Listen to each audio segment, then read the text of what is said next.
Okay, this is the last video for section 9.1. We're going to combine all the different types of transformations that we've seen in this section. So just to summarize here, there's two main steps here. The second one is broken down into several sub-steps, of course. The first is to identify the basic shape and function. Is it absolute value? Is it a square root? Is it a square function, etc.? Is it 1 over x? That kind of thing. Then you do the transformations in the same order in which you would evaluate the function. That's what I was talking about on the last example. As long as you do that carefully, then you should get these right. So for example, if we have this function, f of x equals 2 times the square root of 5 minus x plus 3. There's lots of things going on there. The plus 3 is an upward shift of 3. The times 2 is scaling by 2. It's an expansion by 2. The minus on the x is a reflection in the y-axis, and then the plus 5 is a shift left or right. You have to figure that out. It's actually to the right. Okay, so we're going to start from the closest to x and work our way out, inside out. So, like if I stuck in a number 2 for x, what's the first thing I would do? I would do the minus 2. So the first thing I would do, the first thing I would do is write out the equation for the basic function. This is the step 1. And the basic function here is the square root function. So it's f of x equals, or some other letter equals square root of x.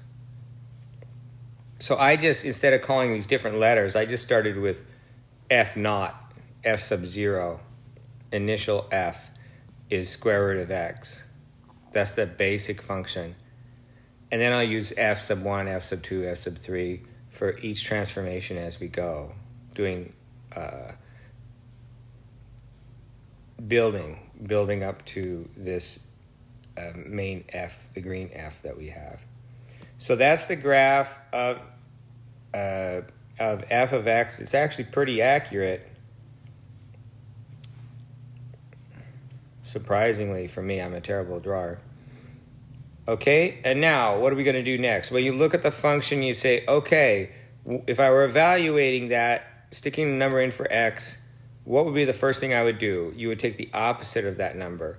So you do the minus x, which is reflection in the y-axis. So that flips this left to right, right? So that's my second function. Okay, so I took all the x coordinates of the 2 points that I had, or the 3 points actually that I had on my square root function, and I just reversed the value of x. That's what minus x does, and that flips it across the y-axis. Okay, now I'm evaluating from the x out. So I did the minus, say x was 2, minus 2, and then I have to add the 5, right? It's minus 2 plus 5. So that's a shift left or right. How do I tell which direction it's going? You do the exact same thing I told you to do before. You set 5 minus x equal to 0 and solve, and you get x equals 5. So it goes 5 to the right. So this, I have to shift 5 to the right. So I take the f1 and shift it 5 to the right. Okay? So that's f2.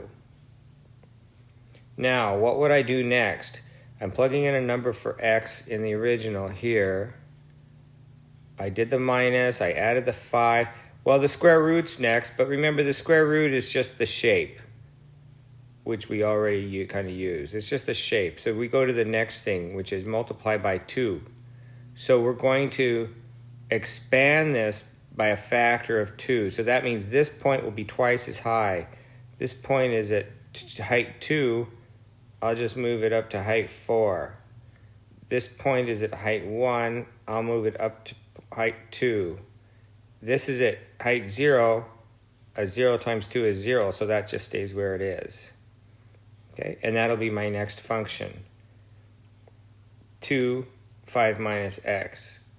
Okay, so it's expanding vertically by a factor of 2. It looks like that. Makes it fatter because it's sideways. Right. Okay, and then the next one, F3. Well, again, this should be the last thing. We're plugging numbers in and going through all this stuff. What's the last thing you would do? We're up to here, right? Right. Add 3. So that shifts everything up by 3. Not multiplying by 3, just translates it up by 3. So this point goes up 3, this point goes up 3, this point goes up 3. Right? And that's actually how I do these. Actually pick points on the curve and do it to them. Add 3 to them. So it looks like that. So that is actually what the original graph looks, what the original thing we were given looks like, what this thing looks like. Okay. The vertex for this square root function is right there. That's called the vertex. Right. Anyway, so that's the sequence of functions that I went through to build that up. Now, when you get done, check some points on the curve because it's really easy to mess up one or more of these steps. Check them on the calculator, maybe. Here, I don't really need a calculator for some of them. So I would check this point, and this point, maybe. So this point looks like it's 1, 2, 3, 4, 5. Plug in x equals 5 into here. And you see what happens? I get 0 there. 2 times 0 is 0 plus 3. So it'd be at height 3. Boom. I can also see it's the end point because if I went a little bit to the right, a little bit more than 5, I'd get square root of a negative number. So the y value would not be, the point would not be in this real plane. Okay, so try 4, you put it in, you get 1 times 2 is 2, plus 3 is 5, so this has to be height 5, which it is, etc. In fact, if you just do 2 of them, you can probably tell if you got it right. Okay, so that's it for section 9.1.